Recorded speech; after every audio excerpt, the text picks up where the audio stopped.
Hi and welcome to my Tudor Black Bay 58 Blue review. I wasn't really sold on the idea of getting a Black Bay 58.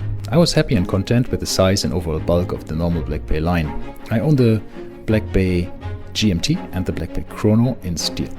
So going smaller and flatter wasn't really something I needed or wanted. My wrist is nearly 20 centimeters in circumference, and I can even wear a Panerai 45 millimeters without it looking clownish. But, and that's a very interesting but, the Black Bay 58 is smaller by 2 millimeters and much flatter by 3 millimeters, which in turn makes it feel so much less chunky.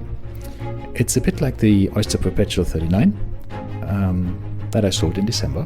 A watch that was just so insanely comfortable, just feels, sits and wears right on my wrist at least.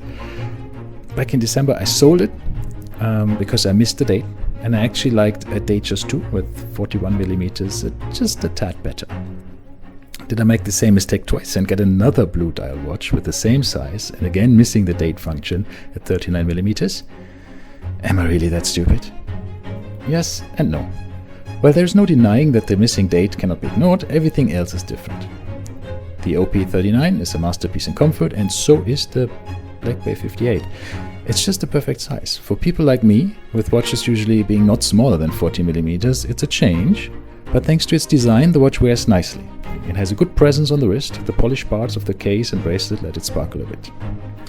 The fact that bezel and dial share the same color make the watch appear larger than it is, so it fits smaller wrists perfectly, but doesn't look small. A clever trick, and probably the reason why Tudor not just shrunk the Black Bay in blue, but also changed the dial color.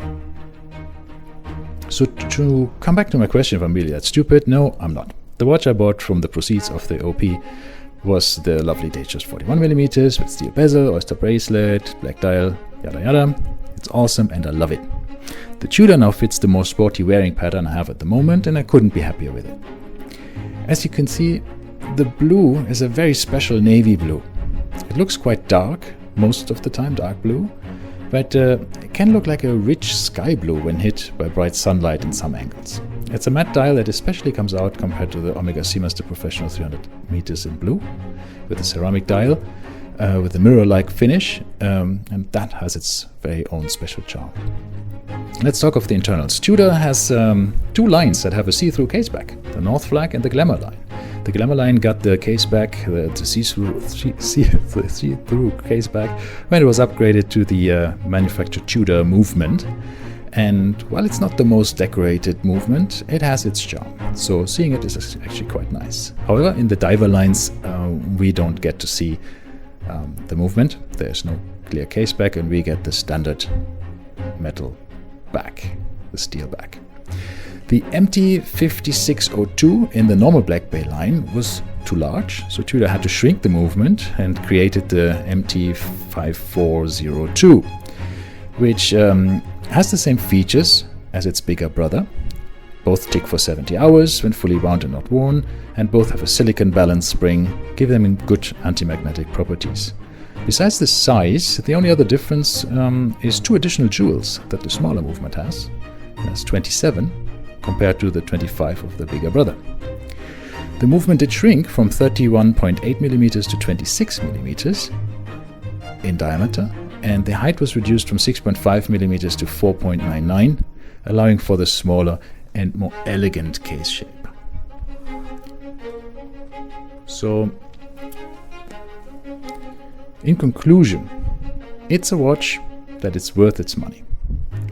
It's currently keeping +2 seconds per day accuracy, and I couldn't be happier with the wearing experience. It's just so damn comfortable. Another option you might want to explore is putting it on the Vanguard rubber strap. Perfect for the summer, and it gives the watch an even sportier look. The author's dealer I purchased this watch from told me today that they now have a 6 to 8 month waiting list for this watch.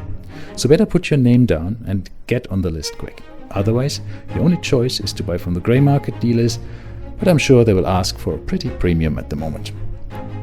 So this watch definitely gets a thumbs up from me and is certainly a keeper. I hope you enjoyed this little video.